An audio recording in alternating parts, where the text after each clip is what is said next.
Bienvenue à tous sur Vibes, une nouvelle série de podcasts proposée par les CHU et l'Aura. Ici, nous vous invitons à découvrir les coulisses de nos hôpitaux, à rencontrer celles et ceux qui font vivre notre institution au quotidien et à partager des moments uniques, qu'ils soient inspirants, émouvants ou tout simplement humains. Alors aujourd'hui, j'ai l'immense plaisir d'accueillir Michel Trémont, infirmier chef des urgences de l'hôpital Montcid Kennedy. Alors Michel, tu es infirmier chef des urgences depuis longtemps. Depuis mai 1990. Qu'est-ce qui t'a donné envie de faire ce métier et pourquoi les urgences? Alors, vaste question. Contrairement à ce que j'entends souvent, je ne suis en aucun cas un infirmier par vocation. Ah. Je suis un infirmier par élimination. En C'est-à-dire? fait, quand j'ai fait mes études à l'Athénée Royal de Mons, je suis sorti de l'Athénée avec la volonté de suivre des études plutôt scientifiques. J'étais fort intéressé par les études de médecine, mais je n'ai pas osé me lancer dans les études de médecine parce que Trop compliqué. Mais c'est-à-dire que j'étais un bon élève, j'ai toujours suivi une scolarité sans embûches, sans seconde cesse, etc. J'ai fait mes études en latin sciences, etc. Mais je n'étais pas le génie, donc j'avais besoin de travailler pour réussir mes études. Et puis je me suis reporté sur les études d'infirmier et je me suis retrouvé à l'école de nursing ici à Mons, à la Grande Tour. Tu as fait le bon choix parce qu'aujourd'hui, regarde dans ton parcours. J'ai fait le bon choix et puis j'ai pour principe, et les expériences de vie m'ont appris à développer cette chose qui me paraît importante, c'est de réfléchir à ce qu'on fait, mais de ne jamais rien regretter. Et qu'est-ce qui a fait que tu t'es dit c'est le bon moment pour moi arrêter? Ah, là je vais t'arrêter tout de suite. Pour moi, le bon moment n'est pas encore arrivé. Oui, je ne suis pas prêt psychologiquement à quitter cette profession qui m'a apporté tellement de satisfaction, tellement de complications, tellement de déceptions à certains moments, hein, mais une carrière dans laquelle je me suis investi totalement et qui m'a apporté énormément. À des moments compliqués de ma vie, à titre personnel et privé, j'ai retrouvé dans l'hôpital et dans le service, particulièrement dans le travail, une espèce de soutien qui me permettait de penser à autre chose que les idées qui me tourmentaient l'esprit. Donc, pour ça que j'ai eu un taux d'absentéisme dans ma carrière qui est quand même quasi nul. Pas nul, mais en tout cas, je pense que j'ai quelques mois d'absence sur une carrière de 42 ans. Et ma plus grande période d'absence a été en dehors d'une situation un peu compliquée où j'ai été amené à devoir faire un pas de côté parce que j'étais dans une situation très conflictuelle avec des personnes, le chef médical en l'occurrence pour ne pas le citer. Je pense que ma plus longue période d'absence, c'était Monsieur Carlier, Patrick Carlier, qui me l'avait mise quand on m'a fait une cholécystectomie. J'ai eu un mois de congé pour m'en remettre et j'étais un petit peu surpris de... Ça t'a fait bizarre d'avoir un mois de congé?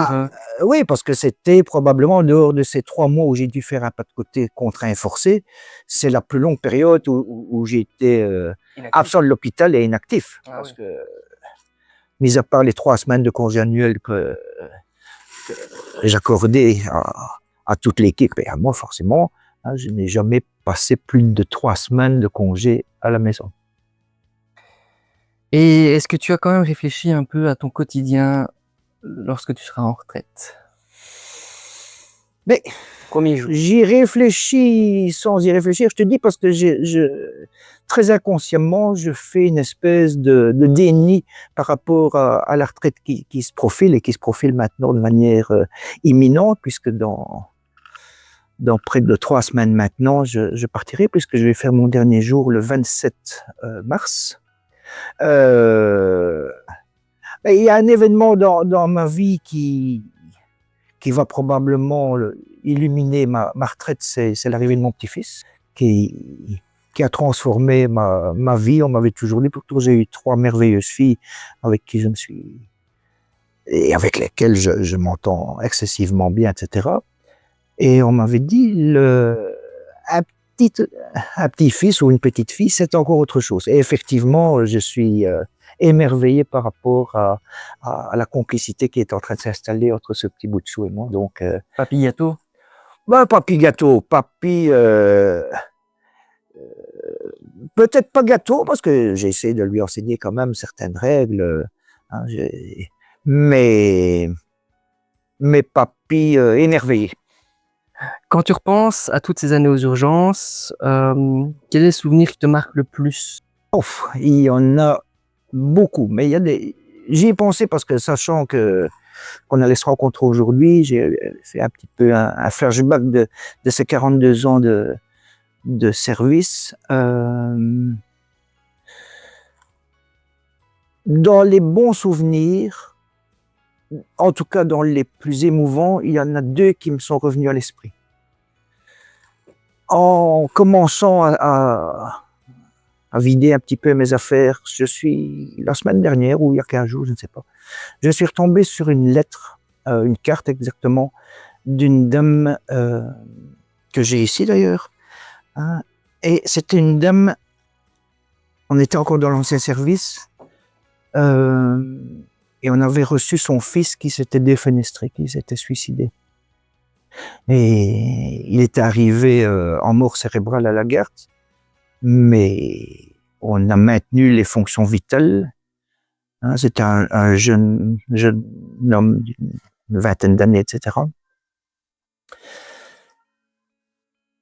Et en concertation avec les médecins, après avoir constaté que la situation était irréversible, etc., qu'il était en mort cérébrale, la question s'est posée, est-ce qu'on demande à la maman si on peut disposer de ses organes?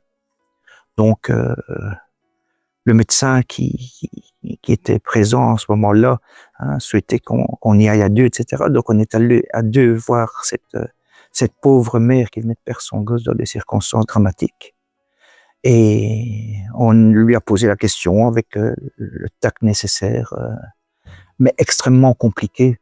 Hein, quand on annonce la mort d'un proche et qu'on lui demande dans la foulée si on peut disposer des organes, je te laisse imaginer la complexité de la situation. Bref, on lui a posé la question et la maman a accepté.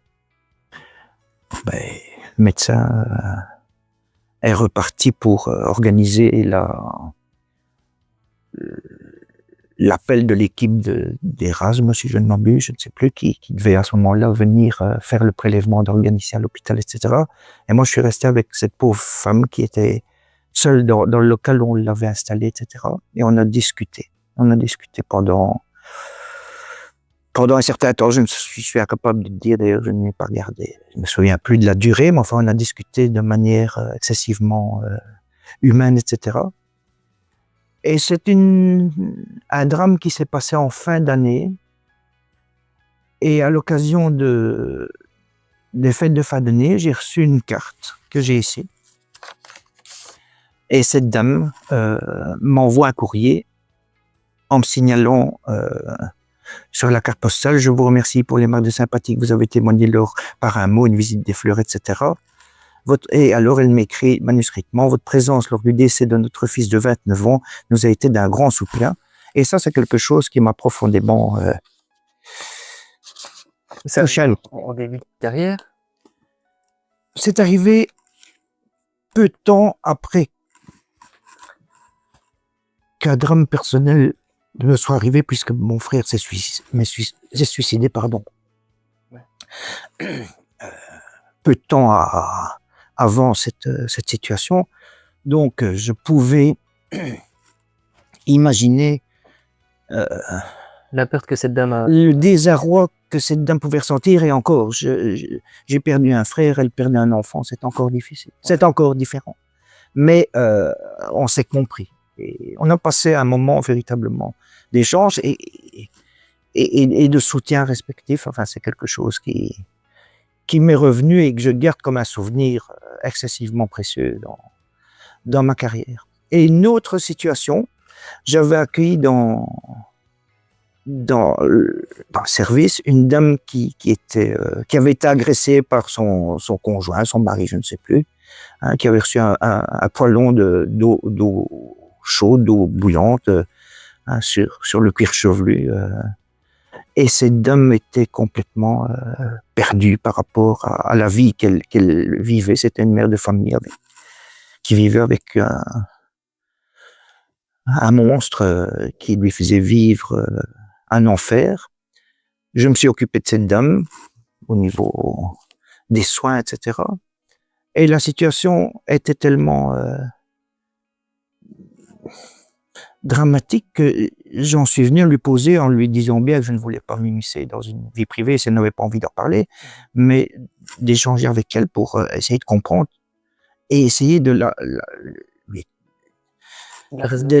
raisonner pour lui dire que aucun être humain ne doit subir des choses aussi dramatiques, etc. Et réponse classique, hein, cette femme m'a répondu que c'était pour ses enfants qu'elle gardait. Bref, hein, on a discuté longuement, etc. Je lui ai expliqué que quel que soit l'amour qu'elle avait pour ses enfants, c'était pas nécessairement une preuve d'amour, hein, que de se faire considérer comme une nullité, comme un punching ball. C'est même pas, je vais pas dire un animal, parce que généralement un animal on ne le maltraite pas. Bref, je me suis arrangé auprès du service social pour obtenir l'adresse et les coordonnées d'un organisme qui prenait en charge. Je parle de ça à une époque où c'était encore relativement difficile de trouver des organismes qui s'occupaient des femmes battues, etc. Et j'ai trouvé, à force de coups de téléphone, une adresse du côté du centre, de la Louvière, si je ne m'abuse, d'un organisme qui s'occupait de ces situations dramatiques. Je l'ai donné à cette dame et je lui ai bien insisté. J'ai dit qu'elle avait tout mon soutien et je l'ai vraiment incité à mettre un terme à cette vie qui était inacceptable. Et puis on s'est perdu de vue, elle n'est plus vue. Elle est repartie de son côté, etc. Et on ne s'est plus vu. Et quelques années après, je sors du service, c'était en fin de journée, je sors du service, en passant par l'HP dans l'ancien service, et là j'ai une dame qui m'appelle. Monsieur, je la vois sans la reconnaître, et elle était au chevet d'un monsieur qui était alité, qui était en attente de soins à la garde. Elle me dit, vous me reconnaissez? Je ne l'avais pas reconnu. Et elle me dit, voilà, en parlant à son conjoint, ça c'est le monsieur qui m'a sauvé la vie. Donc là, elle me resitue la situation et me dit qu'à la suite de notre conversation, elle avait sauté le pas, elle avait fait la démarche et elle avait quitté son tortionnaire, etc. Tu as changé la vie de cette personne. Enfin, j'ai rien changé, c'est elle qui a changé sa vie, mais en tout cas, j'étais parvenu à avoir les mots suffisamment soutenants et convaincants pour lui faire comprendre que aucun être humain ne peut accepter de vivre des drames pareils. Et ça, c'est un souvenir dont je suis extrêmement fier, parce que quand j'ai vu cette dame qui était rayonnante près de son nouveau compagnon, etc., et ses gosses se portaient bien, etc., j'étais fier, parce que je me dis, bah, finalement, j'ai peut-être plus influencé le destin de cette femme et des enfants, forcément, indirectement. Voilà, ça c'est pour les bons côtés, pour les mauvais côtés, ben il y a le Covid. Oui, le Covid, mais le Covid c'était une expérience, encore comme je te le disais tout à l'heure, j'ai pour principe de ne rien regretter, et le Covid a été une expérience qui dans une vie professionnelle a été unique pour ceux qui l'ont vécu, que probablement plusieurs générations ne connaîtront jamais, et heureusement. Espérons, ouais. Espérons-le. Ça a été une expérience extraordinaire par rapport solidarité. À la solidarité, à la montée en puissance, à la réflexion, à l'unité où finalement on a on s'est adapté, des facultés d'adaptation extraordinaires quand on voit comment l'hôpital s'est adapté, l'hôpital et la société en général s'est adapté à une situation qu'on ne maîtrisait pas, qu'on ne comprenait pas, qu'on ne connaissait pas, etc. Moi, j'ai été époustouflé par cette situation, avec des situations dramatiques, bien évidemment, des collègues, puisqu'on a perdu notre collègue Murtaza dans cette histoire. Je l'avais accueilli le jour où il est arrivé, et Murtaza, qui était une personne excessivement gentille, avec qui j'ai échangé beaucoup, était dans un état de difficulté physique épouvantable, etc. Et donc ça, c'est des souvenirs, et d'autres personnes qui sont décédées. Donc le Covid a été un événement extraordinaire, dans le sens extraordinaire d'une vie, mais avec des bons et des mauvais côtés. La tristesse et l'inquiétude d'une situation qu'on ne connaît pas, et d'un autre côté le sentiment et la démonstration de preuves de solidarité qui était impressionnante. Donc j'en garde un souvenir très très intéressé, mais pas spécialement négatif. Je ne le regrette pas, en tout cas. Si tu pouvais donner un conseil à un jeune qui va peut-être commencer dans une semaine, sachant que toi tu pars, au début de sa carrière, qu'est-ce que tu dirais à cette personne-là? Je lui dirais que il doit répondre à un certain nombre de conditions pour s'engager dans ce genre d'études. Alors, dans ces conditions, je lui dirais qu'il faut avant tout aimer aider, avoir cette fibre où finalement on trouve son épanouissement dans l'aide qu'on peut apporter aux autres, etc. D'une manière ou d'une autre, que ce soit une aide physique ou une aide psychologique, etc. Donc ça, c'est important. Je me mettrai en garde sur le caractère très particulier de ces études, où finalement, contrairement à beaucoup d'autres professions, c'est une profession où l'organisation d'une vie familiale n'est pas toujours facile, puisqu'il faut quand même savoir qu'on va travailler la nuit, qu'on va travailler les week-ends, qu'on va travailler les fêtes, qu'on va travailler les jours d'anniversaire, qu'on va travailler à des moments où les autres s'amusent, etc. Mais en contrepartie, d'une profession, on va retirer une satisfaction. Enfin, moi, c'est ce que je lui dirais. Si tu es en mesure de te nourrir de ce que les autres de la reconnaissance que les autres te donnent par rapport à ce que tu as fait, alors engage-toi dans cette profession. Et il faut avoir cette capacité de se nourrir du bien, du soulagement, de l'écoute qu'on peut apporter aux gens qui nous entourent. Et c'est pour ça qu'à certains moments, je suis en grande discordance avec le comportement d'autres personnes, infirmiers ou médecins, qui ne correspondent pas à tes qui ne valeurs. correspondent pas aux valeurs que moi je considère comme excessivement importantes, et j'ai même envie de dire incontournables pour faire cette profession. Notre matière première, c'est l'humain. Alors, qu'on soit de mauvaise humeur, qu'on n'ait pas envie de travailler, qu'on soit fatigué, qu'on ait des soucis, etc. Quand on s'occupe de pommes de terre, quand on s'occupe de papier, etc. Et j'ai beaucoup de respect pour les gens qui s'occupent de pommes de terre ou de papier ou de n'importe quoi. Mais enfin, on ne transmet pas notre mauvaise humeur ou nos états d'âme sur une matière première inerte. Mais quand on travaille avec une matière première qui est l'humain, c'est totalement différent. Donc il faut avoir cette capacité de surmonter ses problèmes personnels, sa mauvaise humeur, qui est une chose que tout le monde vit, etc. Moi y compris. Mais une fois que je suis dans le service, etc., je passe au-dessus et je me retrouve dans une situation d'épanouissement par rapport au travail que je fais. Donc, voilà. Bah, écoute, Michel, un grand merci à toi. Ça a été un grand plaisir pour moi de travailler avec toi durant ces années. Mais c'est réciproque, Kevin. Et j'espère qu'on se reverra. Peut-être un de ces quatre. Volontiers, j'espère. Absolument. Un petit, peut-être même un grand verre. Merci à toi, Kevin. Salut.